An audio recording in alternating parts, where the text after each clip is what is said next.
So alam naman natin na maraming haters at ang mga haters na yan karamihan ay mga pulahan, mga diehard.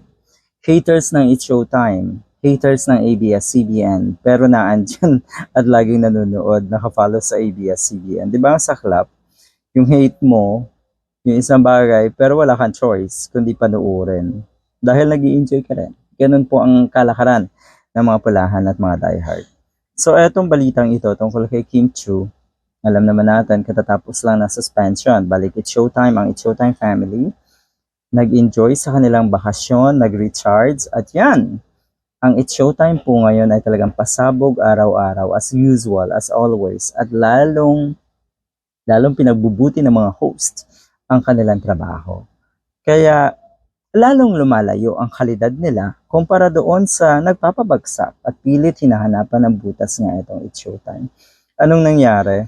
Nang libre itong si Kim Chiu ng kanyang mga kasamahan sa It's Showtime. Kasama na rin dyan syempre yung mga staff and crew.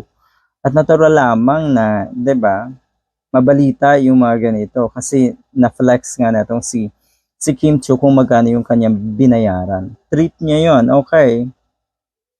Katulad nung binalita or pinalabas ni Christopher Min na kung ano nga ay tutulungan ni Vice Ganda yung mga staff and crew. 'Di ba? Nilagyan ng issue dahil hindi nga daw natulungan.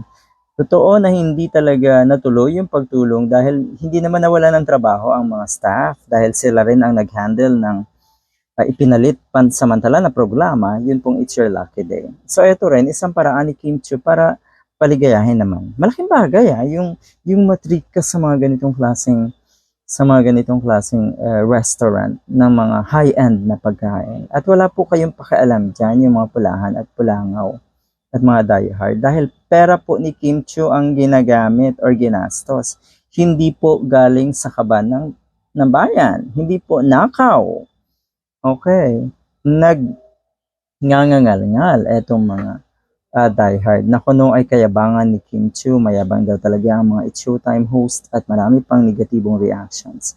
Pero yun nga, syempre, mas marami yung positibong reactions at hinahangaan nga itong ginawa ni Kim Chiu. Ipinagmamalaki ang resibo nito nga si Kim Chiu ng kanyang nagastos para pakainin ang kanyang mga kasamahan sa It's Showtime. Di ba? Hindi na naman si Kim Chiu ang nanlilibre dyan ng ganito kalaking halaga. Naandyan din si Jong Hilario, syempre si Vice Ganda at si Ayon Perez. Di ba? Ganyan po ang samahan. At kung kayo ay or hindi nyo kayang manlibre ng ganito kalaki, pwede manatili muna kayong umaasa sa libre. Pero mahirap nga yan, di ba? Alright, Kim Chiu gumastos ng daang libo ang ginastos in one occasion para lang pakainin yung buong It's Showtime family. Okay, sabi ng isa, habang ang mga Pilipinong mahihirap, dalawa o minsan isang beses lang kumain sa isang araw. Ayan, sinisip pa kay Kim Chiu yung kahirapan ng mga kababayan natin na naging uto-uto. Sila naman yung naghihirap sa tingin ko. Yung mga nagpa-uto, yung mga umasa. Yung tipong, sige, aasa tayo sa ayuda. Sila naman yung sinasabi na ito na kumakain lang ng isa o dalawa sa isang araw. Tapos sisisihin si Kim Chiu. Buti na lang po may sumagot. Bakit? Problema ba ni Kim Chiu na maging mahirap sila? Grabe, nakaka-mental block ang mga comment nyo.